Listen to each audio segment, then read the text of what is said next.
lệ nó sẽ xin văn phai sang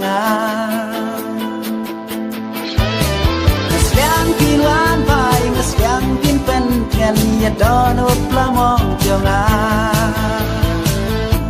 Bên nọ thì wat siêu ngọc ruma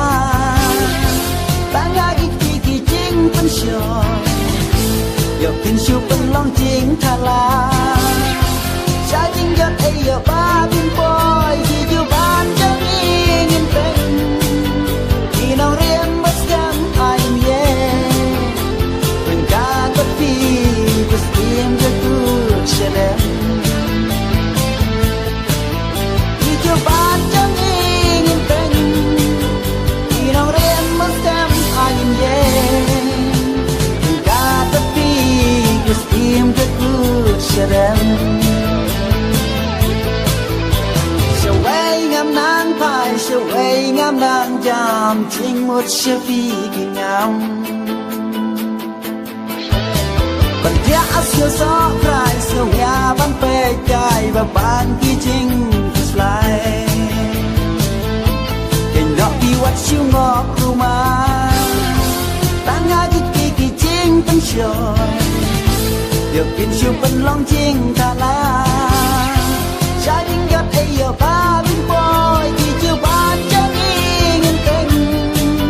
thì nong rian maskem anh ye when God the fee cause him the good shadem thì chưa ban chân ingin pen thì nong rian maskem anh ye when God the fee cause him the good shadem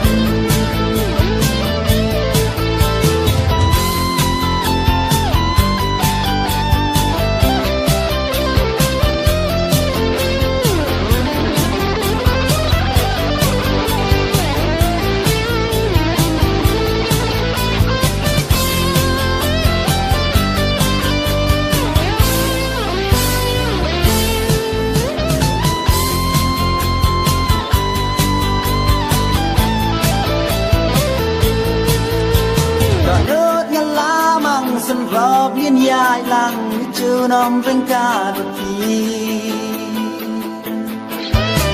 anh đã đi sang biang là quay ba nghìn sáng xa đều ba cửa xí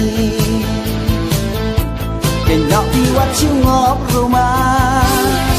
ta ngã kỳ chiên bên trời giờ kinh siêu bên long chiên tha la trái chính giọt ấy giờ ba bin boy thì chưa ban chân ingin pen thì nong rian maskem anh ye when God got feed was him the good shalem thì chưa ban chân ingin pen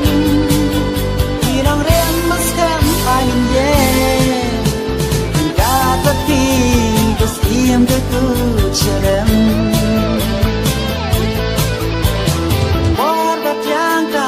Por la ley no si sin văn phai sang Ngasgang kin văn phai ngasgang kin pen thian ya don ot plamong jonga cảnh đó đi wat siêu ngọc ruma tanga kỳ chính pen trời điều kinh siêu pen long chính tha la trái chính giọt ấy giờ ba bin boy